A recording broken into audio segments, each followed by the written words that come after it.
1. Influence of the Greeks. The Hellenization of Christianity started in earnest on that eventful day when the Apostle Paul stood before the Council of the Areopagus in Athens and told the Athenians about the unknown God.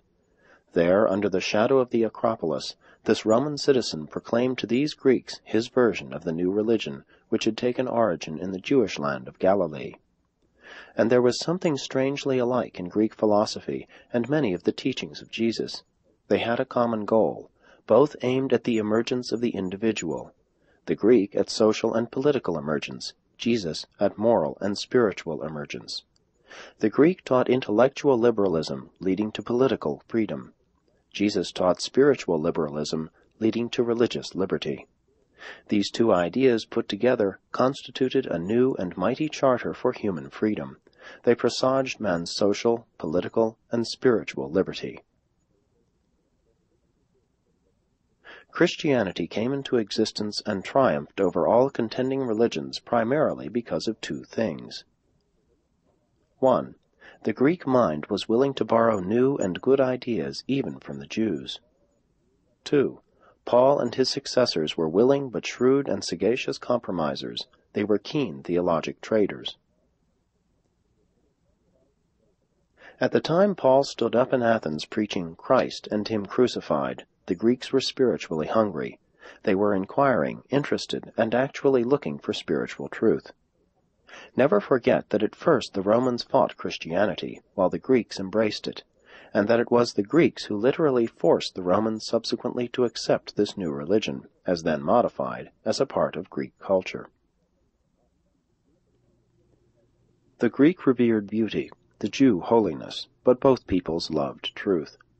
For centuries the Greek had seriously thought and earnestly debated about all human problems, social, economic, political, and philosophic, except religion. Few Greeks had paid much attention to religion. They did not take even their own religion very seriously. For centuries the Jews had neglected these other fields of thought while they devoted their minds to religion. They took their religion very seriously, too seriously. As illuminated by the content of Jesus' message, the united product of the centuries of the thought of these two peoples now became the driving power of a new order of human society and, to a certain extent, of a new order of human religious belief and practice. The influence of Greek culture had already penetrated the lands of the western Mediterranean when Alexander spread Hellenistic civilization over the Near Eastern world. The Greeks did very well with their religion and their politics as long as they lived in small city-states. But when the Macedonian king dared to expand Greece into an empire stretching from the Adriatic to the Indus, trouble began. The art and philosophy of Greece were fully equal to the task of imperial expansion, but not so with Greek political administration or religion. After the city-states of Greece had expanded into empire, their rather parochial gods seemed a little queer. The Greeks were really searching for one God, a greater and better God, when the Christianized version of the older Jewish religion came to them. The Hellenistic Empire as such could not endure. Its cultural sway continued on, but it endured only after securing from the West the Roman political genius for empire administration, and after obtaining from the East a religion whose one God possessed empire dignity. In the first century after Christ, Hellenistic culture had already attained its highest levels. Its retrogression had begun. Learning was advancing, but genius was declining. It was at this very time that the ideas and ideals of Jesus, which were partially embodied in Christianity, became a part of the salvage of Greek culture and learning.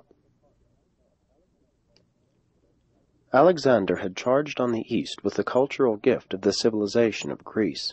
Paul assaulted the West with the Christian version of the gospel of Jesus. And wherever the Greek culture prevailed throughout the West, there Hellenized Christianity took root.